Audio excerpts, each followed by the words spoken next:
Patuloy na pinag-uusapan ng taktika ni Vice President Sara Duterte sa Kongreso matapos niyang may pasang ilang bahalagang panukalang batas. Ayon sa ilang babatas, tila ginamit naman ni Duterte ang kanyang impluwensya at karisma upang makuha ang simpatya ng ilang miyembro ng Kongreso kahit pa marami ang tumututol sa kanyang mga advokasya. Ilan sa mga panukalang batas na naipasa ay kinabibilangan ng pagpapalakas ng pondo para sa edukasyon at kalusugan na ayon sa mga kritiko ay kinakailangan ng masusing pagsusuri. Samantala, ikinagulat ng publiko ang pagdalo ni Representative Franz Castro sa isang hearing sa Kongreso sa kabila ng pagiging convicted sa mga kasong sedition. Marami ang nagtaas ng kilay sa kanyang presensya na tila bagay hindi alintana ang kanyang kasalukuyang kalagayan sa batas. Maraming pambabatas ang nagtanong kung tama bang payagan si Castro na dumalo, lalo pat may mga agam-agam tungkol sa kanyang kredibilidad at integridad. Sa kabila ng mga kritisismo, iginiit ni Castro na may karapatan pa rin siyang dumalo at ipaglaban ang mga isyu ng kanyang mga nasasakupan. Hindi pinalampas ng ilang netizens ang pagkakataon upang ipahayag ang kanilang pagkadismaya sa mga kaganapan. Marami ang nagbigay ng kanilang opinyon sa social media. Sinasabing tila nawawalan na ang respeto sa Kongreso dahil sa mga ganitong pangyayari. Tinatanong pa ng ilan, walang hiya ang mga sangkot at umaasa silang magkakaroon ng mahigpit na pagpapatupad ng mga patakaran upang mapanatili ang integridad ng institusyon. Patuloy na binabantayan ng taong bayan ang mga susunod na hakbangin ng Kongreso kaugnay sa isyong ito. At yan nga ang balitang ating pagkakatutukan. Ngunit bago ang lahat, siguraduhin mag-subscribe at i-hit ang notification bell para sa patuloy ng pagtutok sa mga siyak ng bagong balita sa tunay na boses ng masa.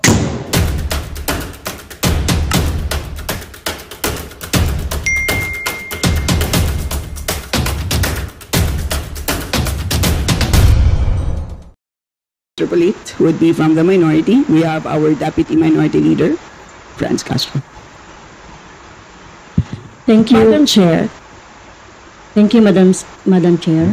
Am I recognized? Yes. Yes. Yes, Madam Vice Yes. President. I would like to forgo the opportunity to defend the budget in a question and answer format. I will leave it up to the House to decide on the budget submitted. Madam Vice President, we have 17 members listed for interpellation, and as you know, you've been here many times for our budget briefing, that this is an important part of the budget briefing. The GAA, the General Appropriations Act, is arguably the most important piece of legislation every year, at kasama po ito ang pagtatanong at pakikinig po sa sagot po ninyo ay napaka-importante pong input sa aming pong trabaho. So, yun po, kami po ay, we will proceed to ask questions. Madam Chair, my answer for every question will be I will forgo the opportunity to defend the budget of the Office of the Vice President through a question and answer. Boom! And I will leave it to the House to decide on the budget submitted. So, magsasayang tayo ng oras dito, paulit-ulit yung sagot. Boom! That Yes! is acceptable to us.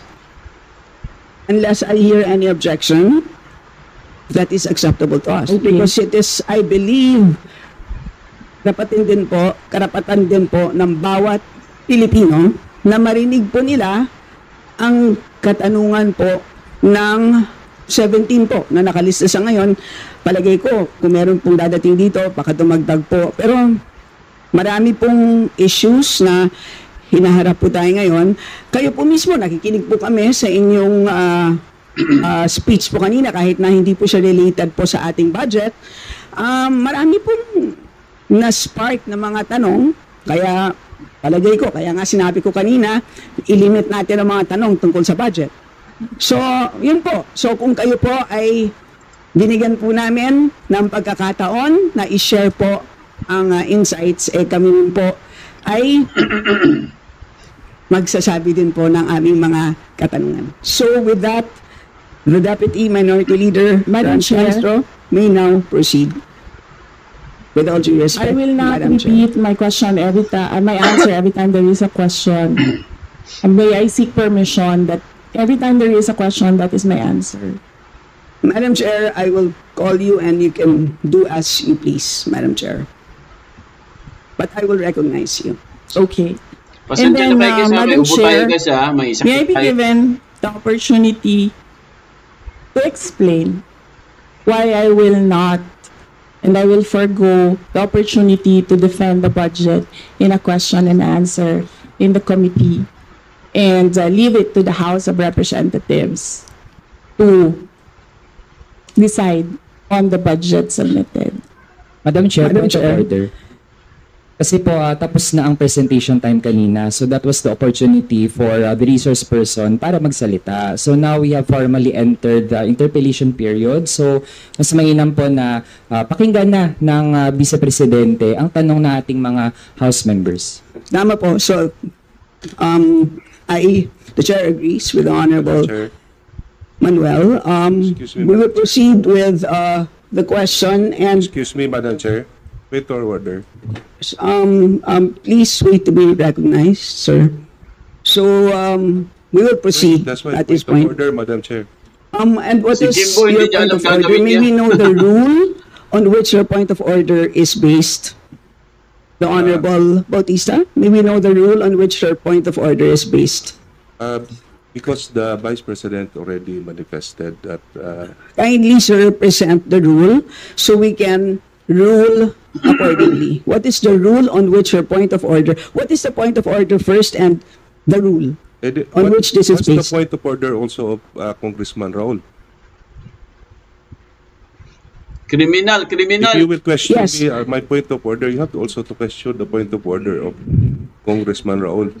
So we will make the Honorable Manuel repeat his point of order and the rule because this is clear based on the rules that we approved during our first hearing relating to the budget. So please repeat that.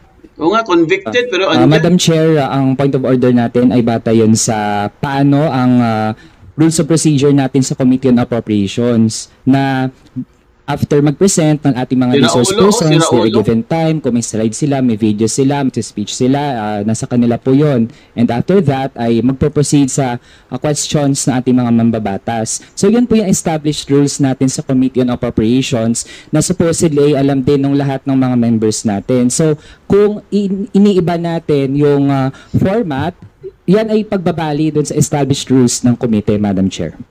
Yes, and Madam Chair, so excuse me, Madam Vice Yes, President, there's a point of order that was raised, so we have to first rule on that. So there's a procedure that we have to follow. yes, Madam, may I just say that this is not part of the presentation? This is an explanation of my answer. no, but there is a Diba? point of order which we will have to first decide upon. Pasensya na po. So what? So there's.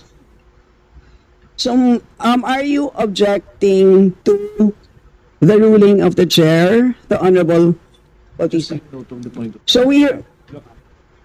So yeah, so we have taken note of the point of order, which we have accepted, and at this point, the chair rules that we shall proceed. So the Honorable Franz Castro may now proceed with her interpellation. You have the floor, ma'am. So, Madam Chair, siguro first observation, no, yung on the budget for the 2024, yung Vice President na nagsabi, Madam Chair, na slow and low utilization. So nakita naman natin doon sa presentation. So yung utilization ay napakababa. Pero syempre comment ko lang, no, mas mabilis siya sa confidential funds.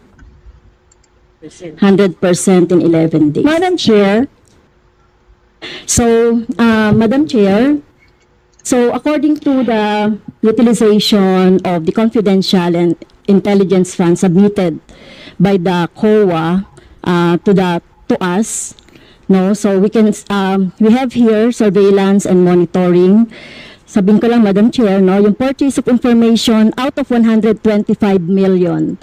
confidential funds in 2022, purchase of information 14 million, payment of reward 10 million, rental and other incidental expenses relative to the maintenance of safe houses 16 million, purchase of supplies 35 million, provision of medical and food aid 40 million, payment of incentives or traveling relative to confidential operations is 10 million.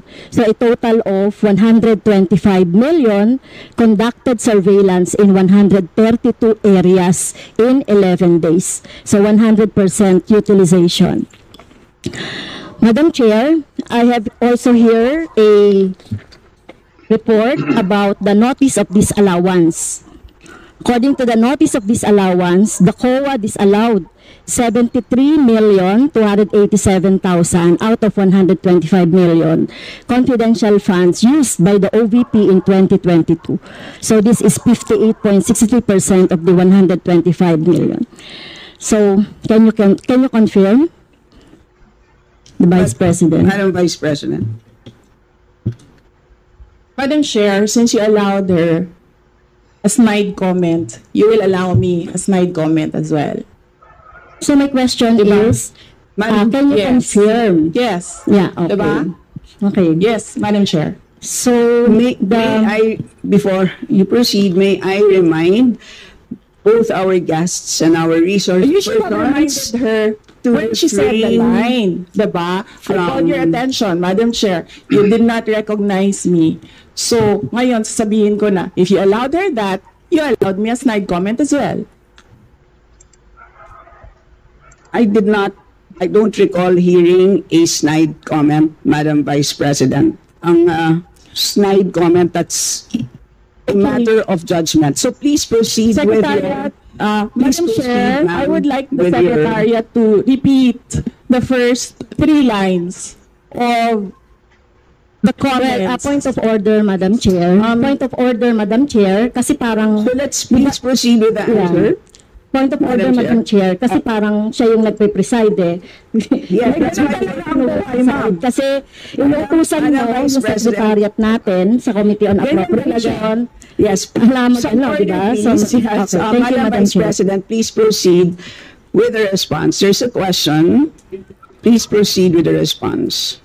Madam Chair, I do not understand bakit a person convicted of child abuse is still sitting in a seat.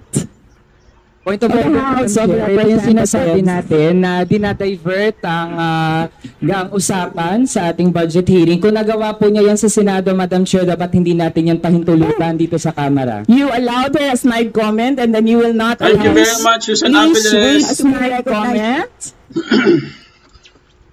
Excuse me, our members and our guests. I warn please, you. Please wait Don't to go be to this rabbit acknowledged. hole. Please wait to be acknowledged before you speak.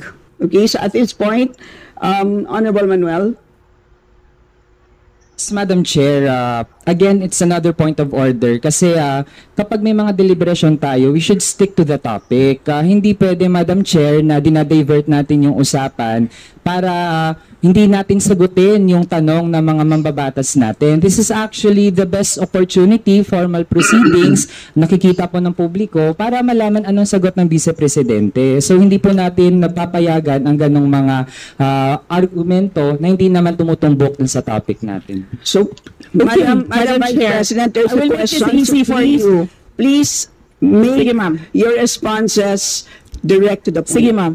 I will make this easy for you. What rules are we using for this budget hearing? Lumalaban na po We ang have agila, guys. our rules Yes, ma'am. adopted by the Committee on Appropriations. Right, okay. We searched for that rule. So, we only found the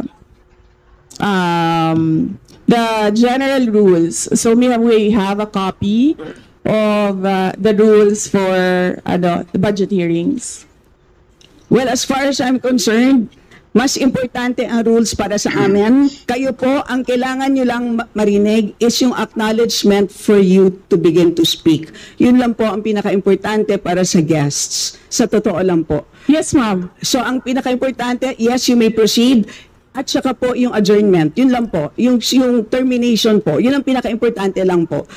For the rules, yun ang ay importante para sa members. But we may provide the copy to you. Yes, So ma'am. please proceed and answer the May we question. request a copy? Yes, yes, absolutely. But Yes. please, there is a question. And do you want us to repeat the question? And we will not penalize you all the time. I don't You can repeat the facts from the notice of disallowance. I don't need a repeat of the question. Yes, Honorable Franz Castro, you may repeat your question on the notice of disallowance, I believe. Yeah, tama, Madam Chair. So according to COA, the notice of disallowance is amounted to 73,287,000 out of 125. At ito po, Madam Chair, yung mga breakdown ng mga disallowed na mga na mga purchases. So reward payment of 10 million, payment of rewards, various goods, 34.857 million, payment of rewards, medicines, 24.93 million, tables, chairs, desks, computer and printers, 3.5 million. So, ang question, Madam Chair, so yung letter A, B, and C, so nakita naman natin nandoon yung sa joint circular. How about yung ito, no? How about yung mga tables, chairs, desktop, computer, na umabot po ito sa 3.5 million. So, pwede bang maipaliwanag kung bakit ito pinurchase, Madam Chair? Madam Vice President. Madam Chair, I still request for the rules of the budget hearings. Okay, Vice President. gusto mo sagutin ko, ma'am. Yes, Madam. This is a hearing of the budget of 2025.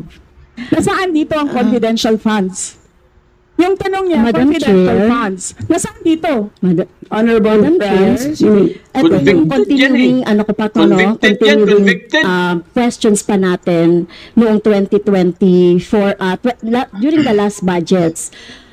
Hindi na ipaliwanag itong 125 million na alam naman natin na wala ito sa budget ng 2022. So, ito, Madam Chair, sa rule naman natin, lahat dito tinatanong no? So, according to the budget, whether it is in the past, kasi nakikita natin yung utilization noong mga budget, kahit na yung past years, ay pwede nating busisiin dito, Madam Chair. Tama ba ako, Madam Chair? I will agree with you, the Honorable Franz Castro. You may proceed, Yes, Madam ma'am. Vice President. Yun yung sagot ko, ma'am. Nasaan ang topic natin dito at ang pinasubmit ninyo sa amin is the budget proposal of 2025. Where in the budget proposal of 2025 is the item confidential funds. In aid of legislation nga ninyo, nakalagay nga doon sa rules ninyo, diba? The discussion should be germane to the topic. The topic is the 2025 budget proposal. Now tell me, Madam Vice President, the Honorable Franz Confidential Castro has already provided a sufficient explanation for why she asked the question. So please proceed with your answer. Madam Chair, It's a very why are we simple discussing the budget of 2023 and 2024? Honorable Franz Castro. So, kung ayaw niya sagutin, Madam Chair, so let me go through na lang with my question. Kasi related naman ito. Remember, Madam Chair, pinestyon natin ito noong last year at yung 125 million na ito ay hindi ito maipaliwanag, no? Dahil nga confidential no, nagtago sa word na confidential. At ngayon, kailangan nating maipaliwanag at it is in the interest of the people.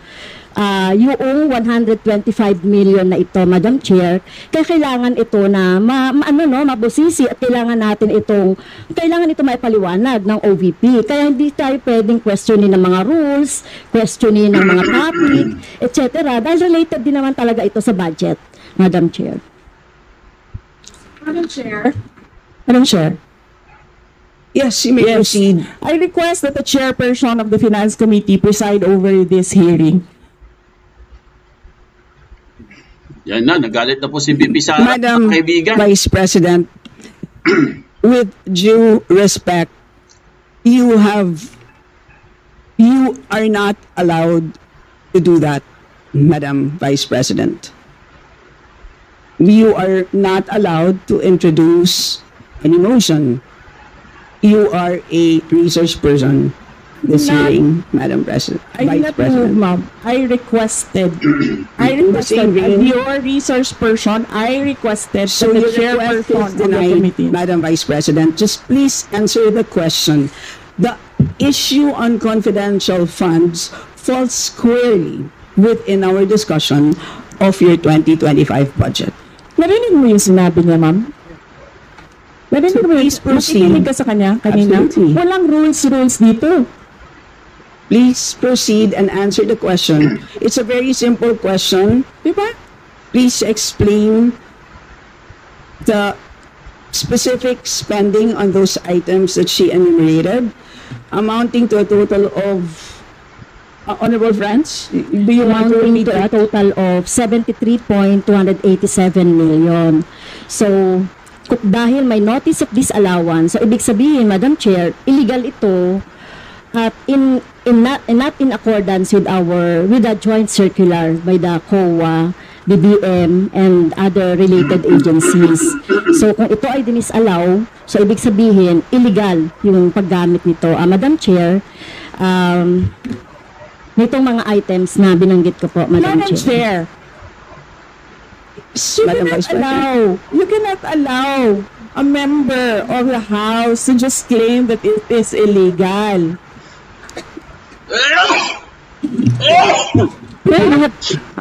That is a notice of disallowance. That is a procedure inside the Commission on Audit. Hindi sa upuan niya. Honorable friends, Okay, thank you, Madam Chair. So, thank you for the explanation, Vice President. Okay, next. According to accomplishment report of OBP, it spent 10 million for payment of reward. So, Madam Chair, in 11 days, ilang tao kaya at magkano kada tao ang reward? In fact, COA disallowed the whole amount spent by OBP for payment of reward. Hindi ba, Madam Chair, questionable ito?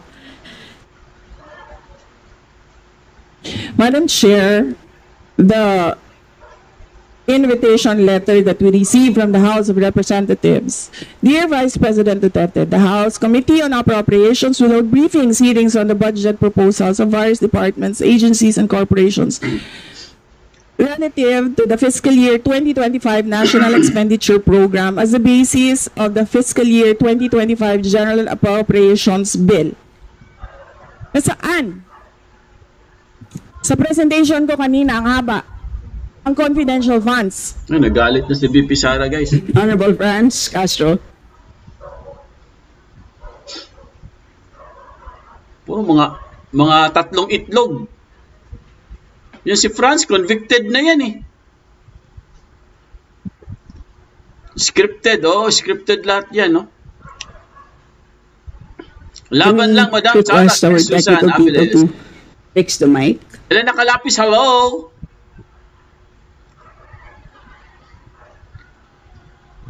Wala namang kwenta yung mga yan. Convicted nga, di ba? Alma Journales. Pasensya na kayo guys ha, may ubo po ako. May sakit po tayo mga kaibigan. Pasensya na po kayo ha. Can everybody check their mics and make sure that they're switched off para maka-switch on yung si Franz. Tinanggalan ng sounds.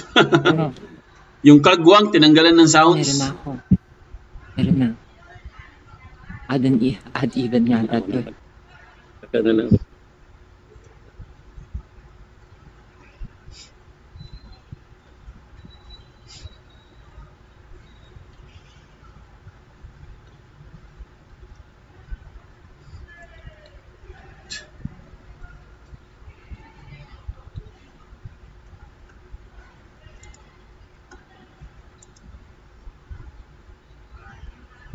Ayan po, inayos lang po yung sounds ni convicted Wala siyang sounds. Buti Madam nga. Chair, point of order lang ulit, Madam Chair. Yan na, Kasi kailangan lang nating ma-establish. I would assume hindi naman po pinanganak kahapon ng ating resource person. Practice po natin sa Madam House Chair, that is a polite remark. na para po tayo ay makapagtalakay ng budget na pinopropose para sa susunod na fiscal year. Chine-check natin paano din gumagastos yung mga ahensya even in the current year and in the past year. Also, Madam Chair, Section 162, rulings as precedents, rulings on questions raised by members shall form part of the parliamentary practice of the House. At practice po natin since time immemorial na hindi lang po ang proposed budget yung tinatalakay. Kasi yung performance ay dapat bahagi din ng discussion. Yun lang, Madam Chair. Noted. Honorable friends, could you kindly check if your mic works? Okay, thank you, Madam Chair. So yun po, no, yung sinasabi natin kanina, yung payment ng reward, the resource person can answer this. Questionable, tingin ko ay questionable ito. Okay? So, next, according to the accomplishment report, isa sa pinaggamitan ng OVP ng confidential funds ay yung provision of medical and food aid. This is not allowed under the Joint Circular number 2015-01 dahil kailan pa naging confidential fund ang pagbibigay ng ayuda. Or kung ito naman ay ginamit sa mga ginamit na tao o informant in 11 days. So paano kaya ginamit itong 40 million na ito, no, para sa medical and food aid in 11 days, Madam Chair? So yun yung tanong ko. Kung dito ginamit doon sa mga aids, medical aid or food aid, pero paano kaya, Madam Chair, ginamit itong 40 million na ito as a medical and food aid ng ilang tao in 11 days? So yun po yung tanong natin, Madam Chair. Madam Vice President. Tapos na nga yan eh. Madam Chair, the subject of this hearing is the OVP 2025 budget proposal. Oh, yan. We do not have an item of confidential funds in the OVP budget proposal. Buti nga sa'yo. Sa pool. So, may I continue, Madam Chair? Isa sa bumubukol na confidential fund ng OVP noong 2022 ay nasabi ko na, Madam Chair, yung medical and food aid at saka yung mga purchase of supplies.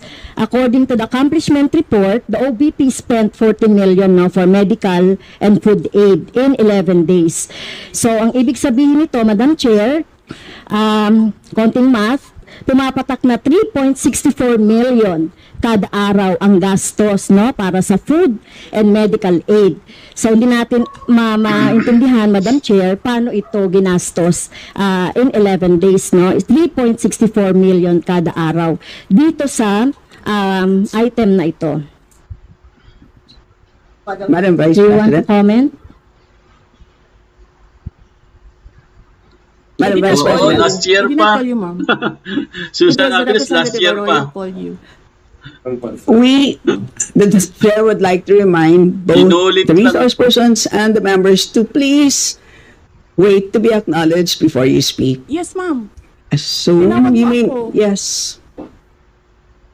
For what, ma'am? to respond. So any comment, Madam Chair, dun sa sinabi natin based dun sa accomplishment report.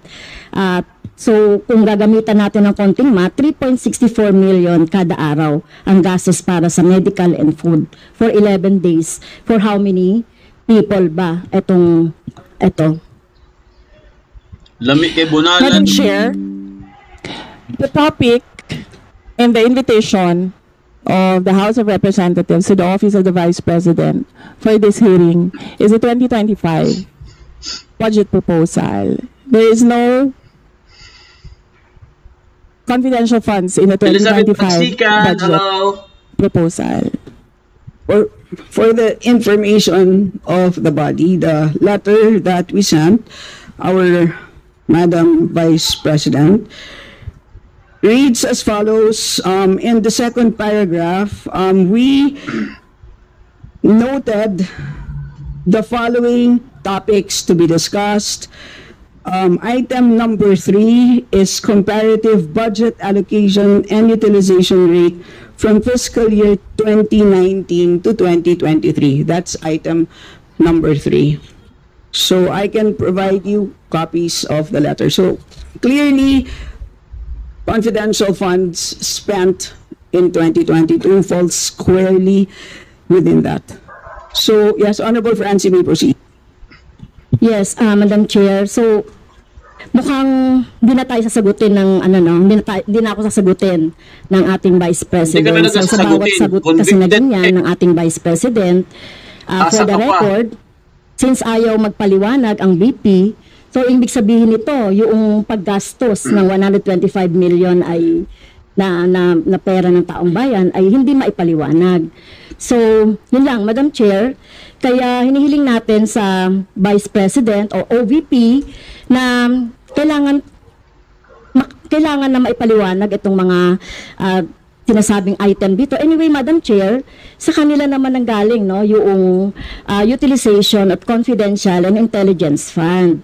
And of course, ito lang naman ang hawak ko din dito, yung notice of disallowance. Kaya gusto talaga nating maintindihan, Madam Chair, kung ang notice of disallowance ay, so syempre, papaliwanag pa nila yan, kung paano, di ba? So, kailangan malaman din ng taong bayan na sila yung nagbibigay ng pondo para sa operations ng OVP at lahat ng mga agency. At kailangan yung maipaliwanag. So,